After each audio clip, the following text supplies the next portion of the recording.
നമസ്കാരം. സേവനമെന്ന മഹാ ആശയത്തിലൂന്നി സമൂഹത്തിൽ കഷ്ടത അനുഭവിക്കുന്നവർ, ബുദ്ധിമുട്ട് അനുഭവിക്കുന്നവർ, അർഹതപ്പെട്ടവർ, അവരെല്ലാവരെയും ചേർത്ത് പിടിച്ച് അവരെ സഹായിച്ച് മുന്നോട്ട് പോകുന്ന പൊതുസമൂഹത്തിൽ ഈ കാലഘട്ടത്തിലും ദാനധർമ്മത്തിന്റെ മഹത്വം വിളിച്ചറിയിക്കുന്ന സാമൂഹ്യ പ്രതിബദ്ധതയോടെ കാരുണ്യ പ്രവർത്തനങ്ങൾ ചെയ്യുന്ന തിരുവനന്തപുരം ആസ്ഥാനമായി പ്രവർത്തിക്കുന്ന സേവാശക്തി ഫൗണ്ടേഷന്റെ ചെയർമാനും UAE അറിയപ്പെടുന്ന ബിസിനസ് പ്രമുഖനുമായ CS മോഹൻ, അദ്ദേഹമാണ് ഇന്ന് നമ്മുടെ അതിഥിയായിത്തിയിരിക്കുന്നത്. സർ, സ്വാഗതം. നമസ്കാരം, നന്ദി. സർ, എനിക്ക് ചോദിക്കാനുള്ളത് സേവാശക്തി ഫൗണ്ടേഷനെ പറ്റിയാണ്. സേവാശക്തി ഫൗണ്ടേഷന്റെ പ്രവർത്തനങ്ങളൊന്ന് വിശദീകരിക്കാമോ? സേവാശക്തി ഫൗണ്ടേഷൻ്റെ പ്രവർത്തനങ്ങളെന്ന് പറയുമ്പോൾ അതിൻ്റെ പേര് തന്നെയുണ്ട്. അപ്പം നമ്മളെല്ലാവരും ജീവിക്കുന്നത് സേവനം ചെയ്യാൻ വേണ്ടിയാണ്. ഇപ്പോൾ സർക്കാർ സർവീസ് സേവനം എന്നാണ് പറയുന്നത്.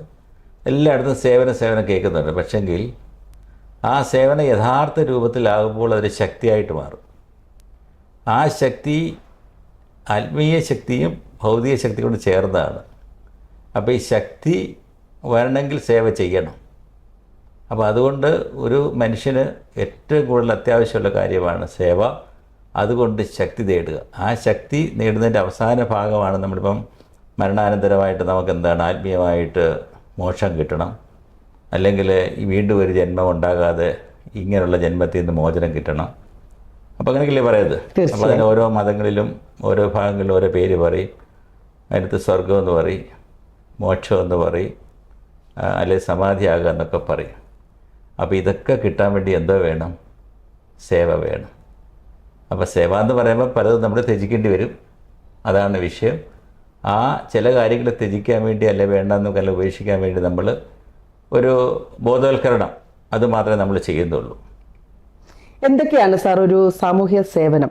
ആക്ച്വലി സാമൂഹ്യ സേവനമല്ല, അത് നമ്മുടെ ഉത്തരവാദിത്തമാണല്ലേ, സമൂഹത്തോടുള്ള നമ്മുടെ കടപ്പാടല്ലേ ഈ സാമൂഹ്യ സേവനം എന്നത്? നമ്മുടെ ഉത്തരവാദിത്തത്തെക്കാൾ ഉപരി നമ്മുടെ ആവശ്യമാണ് ഞാൻ പറയുന്നത്. ഇപ്പം നമ്മൾ പറയും ഉള്ളതിൻ്റെ ചെറിയ അംശം എടുത്ത് കൊടുക്കുന്നു, ഞാൻ ഉള്ളത് കൊടുക്കുന്നു. അതല്ല. ഇപ്പം നമ്മളൊരാളിനെ സഹായിക്കുന്നു. ഈ സഹായിക്കുന്ന ആളെന്ന് പറഞ്ഞാൽ ഇപ്പം നമ്മൾ പാലിയേറ്റീവ് കെയർ എന്ന് പറയുന്നത് അല്ലെങ്കിൽ സ്വാതന്ത്ര്യ ചികിത്സാ പദ്ധതി. ഒരു കിടക്കുന്ന രോഗി 1 വർഷം കിടക്കുന്നു, 2 വർഷം കിടക്കുന്നു, പല വർഷം കിടന്നു കഴിയുമ്പോഴത്തേക്ക് അദ്ദേഹത്തിൻ്റെ തലച്ചോറിലുള്ള ചിന്തകൾ വേറെ ആയിക്കഴിഞ്ഞു. ഇനി കുറേ വർഷം കൂടി കിടക്കാൻ തയ്യാറാണ്. നമുക്കൊരു മൊബൈൽ ഓൺ ചെയ്യാതെയോ ഒരു ടെലിവിഷൻ കാണാതെ എത്ര മണിക്കൂർ ഇരിക്കാൻ സാധിക്കും? എല്ലാ ഭൗതിക സാഹചര്യം ഉണ്ടായിട്ടും നമുക്ക് നടക്കാം, ആഹാരമുണ്ട്, നമ്മൾ ശ്രദ്ധിക്കാൻ ആൾക്കാരുണ്ട്, നമുക്ക് ഫ്രീഡമുണ്ട്. ഒരു വീടിനകത്ത് പ്രത്യേകിച്ച് പാലിയേറ്റീവ് കെയറിനകത്ത് നമുക്ക് കാണേണ്ടത് ആ രോഗിയെ ഏറ്റവും പുറയിലേക്ക് മാറ്റും അവർ. അപ്പോൾ ആ വീടിൻ്റെ ഭൂമുഖത്തിരുന്ന മനുഷ്യനെയാണ് ആണായാലും പെണ്ണായാലും ഏറ്റവും പുറയിലേക്ക് മാറ്റുന്നത്. ആ മാറ്റുന്നതോടൊപ്പം തന്നെ അദ്ദേഹത്തിന് വേണ്ട ആവശ്യങ്ങൾ ഫുൾഫിൽ ചെയ്യാൻ വേണ്ടി ആൾക്കാരില്ല. അതില്ലായ്മ കൊണ്ടുമുണ്ട്, ഉണ്ടെങ്കിൽ ശ്രദ്ധിക്കാത്തത് കൊണ്ടുമുണ്ട്. അത് ഈ കലിയുഗത്തിൻ്റെ ഭാഗമാണ്. അപ്പോൾ അങ്ങനെയുള്ള ആൾക്കാർ അവിടെ കിടന്നിട്ട് ഇത്രയും കാലം കിടക്കുമ്പോഴത്തേക്ക് ഇവരുടെ മാനസികമായ നിലവാരം അങ്ങ് മാറുകയാണ്. അപ്പോൾ നമുക്ക് അവർക്ക് വേണ്ടി എന്ത് ചെയ്യാൻ പറ്റുന്നത് ചോദിച്ചാൽ അവരുടെ അടുത്തേക്ക് പോയി ഇരുന്നിട്ട് എന്തെങ്കിലും ആവശ്യമുണ്ടെന്ന് ചോദിക്കാമല്ലോ. തീർച്ചയായും. ഇപ്പോൾ ചിലതൊക്കെ കാണുമ്പോഴത്തേക്ക് പുഴുവരിച്ച് ശരീരങ്ങൾ കിടക്കുകയാണ്. പുഴുവരിച്ച് ഈയിടയ്ക്ക് തന്നെ തിരുവനന്തപുരത്ത് നമ്മൾ സേവാശക്തി ഫൗണ്ടേഷനാണ് നമ്മുടെ തിരുവനന്തപുരത്ത് സെക്രട്ടറിയുടെ നേരെ ബാക്കിലാണ് ചെങ്കൽച്ചുള്ളി എന്ന് പറയും, അല്ലെ രാജാജി നഗർ. സേവാശക്തി ഫൗണ്ടേഷനാണ് അവിടെ. ഇപ്പോൾ കഴിഞ്ഞൊരു 6 മാസമായിട്ട് നമ്മളൊരു പാലിയേറ്റീവ് കെയർ ചെയ്യുന്നുണ്ട്. അപ്പോൾ ചില ഫോട്ടോകൾ ഞാൻ കാണിക്കാം. എന്തോ ഒരു കഷ്ടം. ഇപ്പം നമ്മൾ അവിടെ നിന്ന് നോക്കുമ്പോൾ നമ്മൾ തിരുവനന്തപുരത്ത് സെക്രട്ടറിൻ്റെ പറയും ഹൗസിംഗ് ബോർഡിൻ്റെ ആ റോഡേ കൂടെ ഒരു ദിവസം 100-ലധികം IAS ഓഫീസേഴ്സിൻ്റെ വണ്ടികൾ അവർ ഓടിപ്പോവും. എത്ര മന്ത്രിമാരുടെ വണ്ടി അവിടെ ഓടിപ്പോവും. പക്ഷേ ഇവരെ ഒരു ജനറൽ ഹോസ്പിറ്റലിലേക്ക് ഒന്ന് കൊണ്ടുപോകാനോ അല്ല അവരോടൊക്കെ ഒന്ന് ഒരു സമയം ചെലവഴിക്കാനോ മനസ്സുള്ള ആരുമില്ല. സർക്കാർ സംവിധാനങ്ങളുണ്ട്, പക്ഷെ എല്ലായിടത്തും നമ്മൾ കാണുന്നത് എന്തുവാ? ആ ഒന്നുമില്ലാത്തവർക്ക് ആരുമില്ല. ആ ഒന്നുമില്ലാത്തവരിലേക്ക് നമ്മൾ ഇറങ്ങിച്ചെല്ലുമ്പം നമ്മൾ ഈശ്വരനാകുന്നു. ആ ഈശ്വരീയ പ്രഭ എന്ന് പറഞ്ഞാൽ ഒരു ദിവസം കൊണ്ട് നേടാവുന്നതല്ല. ഇപ്പം നമ്മൾ ചില ആൾക്കാരെ നമ്മുടെ സ്റ്റാറ്റസിൽ നമ്മൾ സ്വീകരിക്കും, നമ്മളെക്കാൾ ഉയർന്നവരെ നമ്മൾ ബഹുമാനിക്കും. പക്ഷേ ആ കിടക്കുന്ന രോഗിയെ നമ്മൾ ബഹുമാനിക്കുന്നതാണ് ഈശ്വരീയ സേവ. ബാക്കി ഓരോ ആരാധനാ സമ്പ്രദായത്തിൽ കൂടെയും ഏത് രീതിയിലൊക്കെ ആയാലും നമുക്ക് ഈശ്വരനെ കാണാൻ പറ്റത്തില്ല.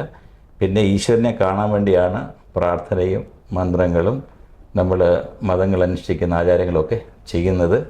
ഇതൊക്കെ അനുഷ്ഠിച്ചിട്ട് അവസാനം അവിടെ ചെല്ലുന്നില്ലെങ്കിൽ അതിൻ്റെ ഫലം ഈക്വൽ ടു ബിഗ് സീറോ ആണ്. ഒരു ഈശ്വരനെ കാണാൻ പറ്റത്തില്ല.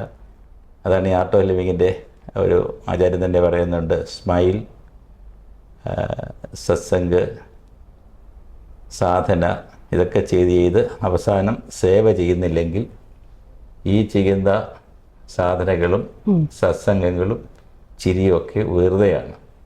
അപ്പോൾ സേവയെന്ന് പറഞ്ഞാൽ മനുഷ്യത്വത്തിൻ്റെ ഭാഗമാണ്, നമ്മുടെ റെസ്പോൺസിബിലിറ്റിയാണ് ആ സേവ. അത് നമ്മുടെ കുട്ടികളെ, ആരോഗ്യമുള്ള കുട്ടികളെയോ ആരോഗ്യമുള്ള മനുഷ്യരെയോ മാത്രം സേവിക്കുന്നതല്ല, നമ്മുടെ ബന്ധുക്കളായാലും ബന്ധുക്കളല്ലെങ്കിലും ആരായാലും ആ ഒന്നുമില്ലാത്തതിലേക്ക് നമ്മൾ ഇറങ്ങി ചെയ്യുന്ന ആ സേവാ പ്രവർത്തനത്തിന് കൂടുതൽ ആൾക്കാരെ ബോധവൽക്കരണം ചെയ്യുന്നതാണ് സേവാശക്തി ഫൗണ്ടേഷൻ. അത് പ്രത്യേകിച്ച് കുട്ടികളിൽ കൂടെ നമ്മൾ കൂടുതൽ രീതിയിൽ ചെയ്യാൻ ശ്രമിക്കുന്നു. ഓരോ ഗ്രാമങ്ങളിലും പാലിയേറ്റീവ് കെയർ വാഹനം കൊടുത്തുകൊണ്ട് ചിലപ്പോൾ അവിടെ നമ്മുടെ ഒരു ഗ്രൂപ്പ് ഉണ്ടാക്കിയിട്ട് ചെയ്യുന്നുണ്ട്. പക്ഷേ it is very successful operation. അത് നമുക്ക് പറഞ്ഞറിയിക്കാൻ പറ്റത്തില്ല. നമ്മൾ ആ ലൈനിലേക്ക് വന്നു കഴിഞ്ഞാൽ പിന്നീട് നമ്മളൊന്നും പേടിക്കേണ്ട. പിന്നെ നമ്മളെ കൊണ്ടു നടക്കുന്നതും ചെയ്യിക്കുന്നതും എല്ലാം ഈശ്വരനാണ്. നമ്മുടെ മക്കളുടെ കാര്യം നോക്കുന്നത് ഈശ്വരനാണ്, നമ്മുടെ കാര്യം നോക്കുന്നത് ഈശ്വരനാണ്. പിന്നെ സമാധിയാകണം, അല്ലെ ചിരിച്ചുകൊണ്ട് മരിക്കുക എന്ന് പറഞ്ഞാൽ അത് വേണമെങ്കിലും സേവ കൊണ്ട് കിട്ടും. അപ്പോൾ സേവ ഒരു ശക്തിയാണ്. അതാണ് സേവാശക്തി ഫൗണ്ടേഷൻ.